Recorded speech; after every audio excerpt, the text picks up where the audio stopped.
জুলাই গণ অভ্যুত্থানে ছাত্র জনতাকে লক্ষ্য করে সরাসরি গুলি চালায় আইনশৃঙ্খলা বাহিনী। নিহত হন হাজারেরও বেশি মানুষ। এতে জনরোষে প্রাণ হারান প্রায় অর্ধশত পুলিশ সদস্য। অভ্যুত্থান পরবর্তী বাংলাদেশ গঠনে দাবি ওঠে পুলিশ সংস্কারের। এতে গঠন করা হয় পুলিশ সংস্কার কমিশন। ৮ মাস আগে অন্তর্বর্তী সরকারের প্রধান উপদেষ্টার কাছে সুপারিশ জমা দিয়েছে কমিশন, তবে সেটির বাস্তবায়ন নিয়ে আছে হতাশা।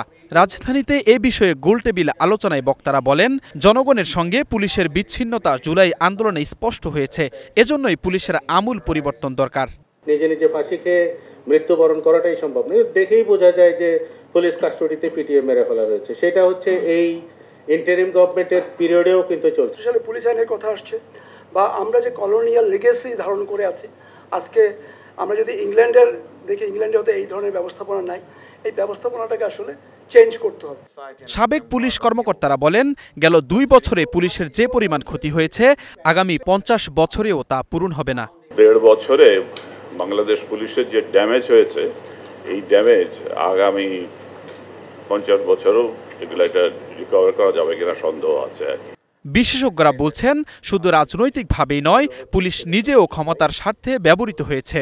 ব্যবহৃত হতে দিয়েছে তাদেরকে, এবং ব্যবহৃত হয়ে দেওয়ার সুযোগে তারা এটা সুবিধা অর্জন করেছে, ক্ষমতার অপব্যবহার করেছে, মানুষের অধিকার হরণ করেছে।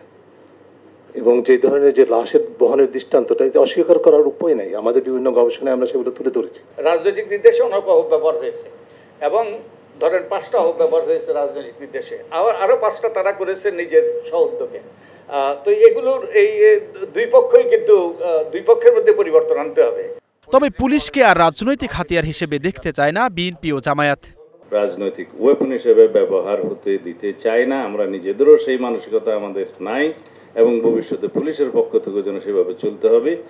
তবে পুলিশের আচার আচরণ নির্ধারণ করবে তাদেরকে জনগণ বন্ধু হিসেবে গ্রহণ করবে কিনা। এনশিওর করতে পারি এবং এনশিওর করি যে পুলিশ কমিশনকে রিফর্ম করার জন্য যত ধরনের প্রয়োজন আমরা ইনশাল্লাহ করব। পুলিশ মহাপরিদর্শক বলেন, এই বাহিনীকে জনবান্ধব করতে হলে নির্বাহী বিভাগের অধীন থেকে মুক্ত রাখতে হবে। ফাংশনাল ইন্ডিপেন্ডেন্স যেন আমার থাকে। আমি মামলায় কাকে অ্যারেস্ট করব, কাকে আমি জেলে পাঠাবো, কার বিরুদ্ধে চার্জশিট দিব, এটা যেন আমি নিজে করতে পারি। এটা যেন আমাকে মিনিস্ট্রি থেকে কোনো রাজনৈতিক নেতৃত্ব যেন আমাকে এটা ডিক্টেট যেন না করে। এই জায়গাটা আমরা চাচ্ছি আপনাদের কাছ থেকে। This is the forest actually we are missing. অন্যান্য আইন শৃঙ্খলা বাহিনীর সংস্কার জরুরি বলেও মন্তব্য করেন বক্তারা। আমার মনে হয় সিভিল সোসাইটিরও ভাগ। Jisan Ahmed, star news, Dhaka.